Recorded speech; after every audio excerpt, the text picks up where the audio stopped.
আমি সঙ্গীতা। আমার নতুন একটা ব্লগে তোমাদেরকে অনেক অনেক ওয়েলকাম আর ভালোবাসা। কেমন আছো তোমরা সবাই? আশা করছি ভালো আছো আর সুস্থ আছো। আমরাও না বেশ ভালো আছি। আর আজকে হচ্ছে মঙ্গলবার আর এখন ঘড়িতে বাজে ভোর 5:30 নাগাদ। তোমাদেরকে সাথে নিয়ে আজকের ব্লগটা এখান থেকে শুরু করছি। আই হোপ ব্লগটা তোমাদের একটু হলেও ভালো লাগবে। প্রতিদিনের মতন আজকে সকালটাও কিন্তু অনেকটা তাড়াতাড়ি শুরু করেছি। এর আগের কোনো একটা ব্লগে আমার এক বন্ধু জিজ্ঞেস করেছিল, দিদি তুমি এত সকালে ওঠো, তোমরা রাত্রে কখন ঘুমাও? আসলে রাত্রে তো অনেকটা তাড়াতাড়ি ঘুমিয়ে পড়ি, মোটামুটি 10:30-11টার মধ্যে আমরা ঘুমিয়েই পড়ি। কারণ কি বলতো, তোজোর তো আবার সকালে স্কুল থাকে, তাই আমরা তো উঠতে পারি, বাচ্চাদের যদি তাড়াতাড়ি না তুলতে পারি তখনই হয়ে যায় সমস্যা। সেক্ষেত্রে রাত্রে শোয়ার টাইমটাও আমরা কিন্তু আগিয়ে দিয়েছি। আর তার জন্য কিন্তু অনেক তাড়াতাড়ি সকালে উঠে যেতে পারি। আর কি বলতো, মানুষ হচ্ছে অভ্যেসের দাস। একটা জিনিস দেখবে প্রতিনিয়ত করতে করতে সেটা অভ্যেসই হয়ে যায়। ভাবি কি জানো তো, তোজোর যেদিন স্কুল ছুটি থাকবে একটু দেরি করে উঠবো, কিন্তু ওই যে একটা নির্দিষ্ট টাইম হয়ে গেছে 5টা বাজলে এমনিই ঘুম ভেঙে যায়, কোনো অ্যালার্মও দিতে লাগে না, জানো তো। ওইদিকে বাসি কাজ সারতে সারতে কিন্তু তোজো আর হাসবেন্ড দুজনেই উঠে পড়েছিল। তাই তাদের দুজনকে চা আর হরলিক্সটা করে দিয়ে তোজোর টিফিনটা বানিয়ে রেখেছি। আমি দেখেছি টিফিনটা যদি আগে বানিয়ে রাখতে পারি না, সেক্ষেত্রে সময়টাও অনেকটা সেভ হয়। আর গরম গরম টিফিন না, বাচ্চাদের যদি টিফিন বক্সে দেওয়া হয় সেক্ষেত্রে কিন্তু বাচ্চাদেরও পেটের সমস্যা হতে পারে। সে কারণে টিফিনটা আগে বানিয়ে রেখেছিলাম, আর তারপরে স্নানটা সেরে এখন তো পুজোটাও দিয়ে নিচ্ছি। এর মধ্যে জামা কাপড়গুলো মেলে দিয়েছি। আর কি বলতো, আমি দেখেছি সকালবেলা বাসি কাজকর্ম সেরে যদি স্নান পুজোটা হয়ে যায়, সেক্ষেত্রে না মনের মধ্যে একটা অন্যরকমই শান্তি পাওয়া যায়। আর একটা দেখবে পজিটিভ এনার্জিও পাওয়া যায়, যে এনার্জি দিয়ে আমি সারাদিনের সংসারের কাজগুলো কিন্তু করে নিতে পারি। আর তোমরা হয়তো আমার এই শিব ঠাকুরকে দেখে অনেকেই কমেন্ট করতে পারো, শিব ঠাকুরের গায়ে সিঁদুর কে লাগিয়েছে। আর কে লাগাবে বলো? তোজো তো প্রতিদিন শিব ঠাকুরের মাথায় আর তুলসী তলায় জল দেয়, আর সে গিয়ে এই কাজটা করে এসেছে। আমি অবশ্য আজকে এসেই দেখলাম। ওদিকে পুজোটা সারতে সারতে কিন্তু তোজোর স্কুলের টাইম হয়ে গেছিল, তাই হাজবেন্ড ওকে গাড়িতে তুলে দিয়ে এসেছে। আর এখন আমি এই বিছানাটাকে সুন্দরভাবে গুছিয়ে নিচ্ছি। এর আগের দিনের ব্লগে প্রিয়াঙ্কা দিয়ে আমাকে কমেন্ট করেছিল, সে লিখেছে, বাহ তুমি তো খুব সংসারী, এটা পাঁচালিতে পড়েছি বাট কখনো অ্যাপ্লাই করিনি। আসলে প্রিয়াঙ্কা দিয়ে আমার কাছে জানতে চেয়েছিল আমি কেন চালের ড্রাম থেকে চাল নিয়েও আবার কেন চালের ড্রামে চাল রেখে দিই। তো সেই বিষয়টা দিদিকে বলার পরে দিদি আমাকে এত সুন্দর একটা কমেন্ট করেছে। আসলে কি বলতো, আমরা মেয়েরা কিন্তু বিয়ের পরে কখনোই একেবারে সংসারী হয়ে উঠি না। প্রথম দিকে বলতে পারো সংসারের চাপেই অনেকটা সংসারের কাজগুলো করতে হয়, কিন্তু সংসারের সেই কাজগুলো যখন আমরা ভালোবেসে করতে পারি বা করতে যখন শিখে যাই, তখনই কিন্তু আমরা সংসারী হয়ে যাই। আর এই জার্নিটা কিন্তু খুব একটা সহজ না, অনেকটাই কঠিন পথ। আর এই বিষয়টা তারাই বুঝবে যাদের আমার মতন একা সংসার। আর বলতে পারো আমার মাথায় এই সংসারের দায়িত্বটা কিন্তু একদম হঠাৎ করে চাপানো হয়েছে। সেক্ষেত্রে আমার কিন্তু ভীষণ অসুবিধা হয়েছে বেশ কয়েক বছর। তারপর আস্তে ধীরে এখন বলতে পারো সংসারী হয়েই গেছি। ইতিমধ্যে কিন্তু হাজব্যান্ডকে টিফিনটা করে দিয়ে এসেছিলাম। আজকেও তো আমাদের নিরামিষ, সে কারণে সমস্ত কিছুই নিরামিষ। তাই ওকে নিরামিষ চাউমিন করে দিয়ে এসে আমি কিন্তু এখন তাড়াতাড়ি করে রান্নাটা বসিয়ে দিয়েছি। আর নিরামিষের দিনে না চিন্তা করতে করতেই সময় চলে যায় যে কি রান্না করব। আমরা তো বড়রা যেমন তেমন খেয়ে নিতে পারি, কিন্তু বাচ্চাদের খাওয়া নিয়ে না ভীষণ সমস্যা এই নিরামিষের দিনগুলোতে। আর আজকে এনেছিল লাউ, তাই ভাবলাম কিছুটা লাউ ঘন্ট করব আর কিছুটা লাউ ডালে দেব। আর দেখবে লাউ ঘন্ট নিরামিষ বড়ি দিয়ে বেশ ভালোই লাগে। চিংড়ি মাছ পড়লে তো একটু বেশি ভালো লাগে, তবে নিরামিষের দিনে তো আর চিংড়ি পাওয়া যাবে না। তাই অগত্যা আজকে বলেছি ধনেপাতা নিয়ে আসবে। দেখবে এই লাউ ঘন্ট বা লাউয়ের ডালে যদি ওপর থেকে একটু ধনেপাতা ছিটিয়ে দেওয়া যায়, বেশ সুন্দর গন্ধটা লাগে আর খেতেও না বেশ ভালোই লাগে। এদিকে রান্নাগুলো প্রায় কিন্তু আমার হয়েই গেছে। আর আজকে বাজার থেকে আনা হয়েছিল বেশ কিছু সবজি। আর সবজির যে এখন দাম, খাওয়াটা না খুব দুষ্কর হয়ে যাচ্ছে।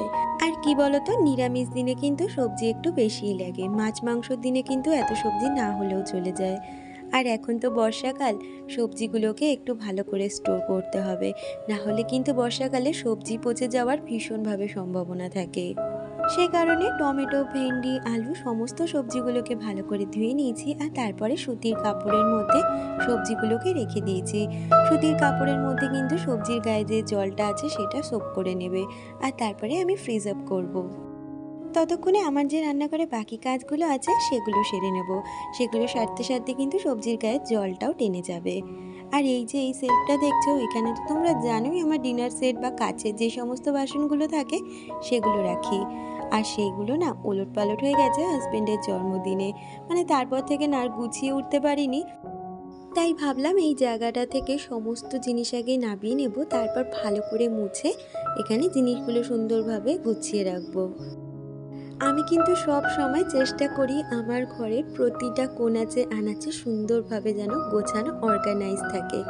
তাহলে না নিজের চোখেও দেখতে যেমন ভালো লাগে আর দেখবে ঘর বাড়ির মধ্যে না একটা পজিটিভ ভাইবস কাজ করে। যত পরিষ্কার পরিচ্ছন্ন থাকা যায় লক্ষ্মীশ্রী কিন্তু বাড়িতে ততটাই বিরাজ করে। এতক্ষণ পর্যন্ত যারা আমার আজকের ভিডিওটার সাথে রয়েছে, আমার আজকের ভিডিওটা তোমাদের যদি কিছু ভালো লেগে থাকে প্লিজ একটা লাইক কমেন্ট করে দিয়ে যেও। আর আমার চ্যানেলের নতুন বন্ধু হয়ে থাকলে চ্যানেলটা সাবস্ক্রাইব করে আমার পাশে থেকো। আমার খুব ইচ্ছা আছে জানো তো, যখন ঘরবাড়ি করতে পারবো তখন এই কাচের বাসনগুলো রাখার জন্য একটা সেলফ বানাবো। সেটার সামনেটাও পুরো কাচেরই হবে, মানে একদম ট্রান্সপারেন্ট হলে দেখতে ভালো লাগবে। শখ তো কত কিছুই আছে, কিন্তু কবে যে সব কিছু পূরণ হবে, আদৌ কি হবে তাও জানি না। আর দেখো ৫ মিনিটও সময় লাগেনি জায়গাটা পরিষ্কার করে সুন্দরভাবে গুছিয়ে নিতে।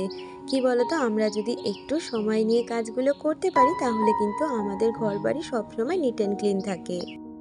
আর এখন এরকম কন্টেনারগুলোর মধ্যে সমস্ত সবজিগুলো নিয়ে ফ্রিজে রেখে দেব।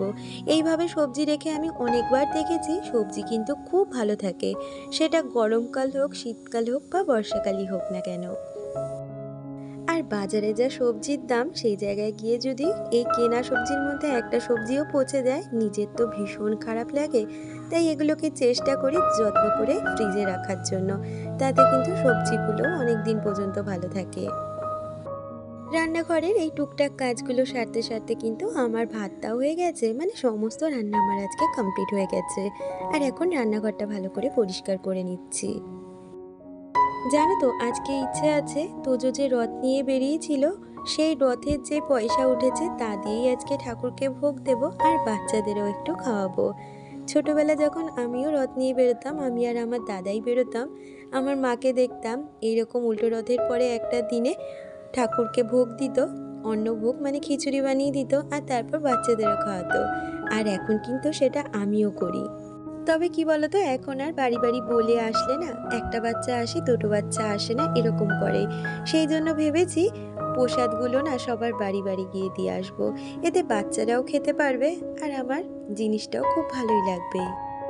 আর ভোগটা তো সন্ধ্যের দিকে দেব, সে কারণে যে বাসনগুলো লাগবে আমার ভোগ রান্না করতে সেগুলোও এখন মেজে নেব।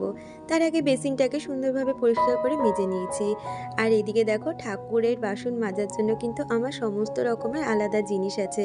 অনেকেই হয়তো বলতে পারবে যে দিদি তুমি কেন এঁঠো বাসনের সাবান দিয়ে এই ঠাকুরের বাসন মাজছো, তবে না, এগুলো কিন্তু আমার সমস্ত কিছু আলাদা।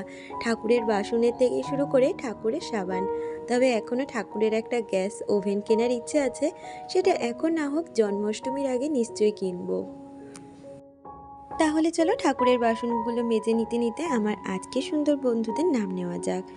Sanchita daily blog, Sabana blog, Radha Binodini, হেমলনি, Priyanka Adhikari, Sutapa, Anamika Das, Monika, Preeti, Chaitali Mukherjee, Jiniya Roy, real blogger AP, Biswajit Das. তোমাদের সকলকে অনেক ধন্যবাদ আর অনেক ভালোবাসা প্রতিদিন আমাকে এত সুন্দর সুন্দর কমেন্ট করার জন্য। আমাকে সুতোপাদি জিজ্ঞেস করেছিলে তোজো এখন কেমন আছে। তোজো এখন আগের থেকে অনেকটাই বেটার আছে, পেটের সমস্যাটা না কমেছে। আসলে ভীষণ পরিমাণে না ওর গ্যাস হয়ে গেছিলো, টানা 2-3 দিন গ্যাসের ওষুধ খাওয়ানোতে এখন দেখছি ওর পেটটাও ঠিক আছে আর শরীরটাও। তোমরা তো দেখেছই তোজোর জামা কাপড় রাখার একটা বাস্কেট আছে। তবে ওই একটা বাস্কেটের মধ্যে না সমস্ত রকম জামা কাপড় যদি রাখি তাহলে না বাস্কেটটা দুদিন অন্তর অন্তর ঘেটে যায়। সেই কারণে এরকম একটা ঝুড়ি কিনেছি আজকে।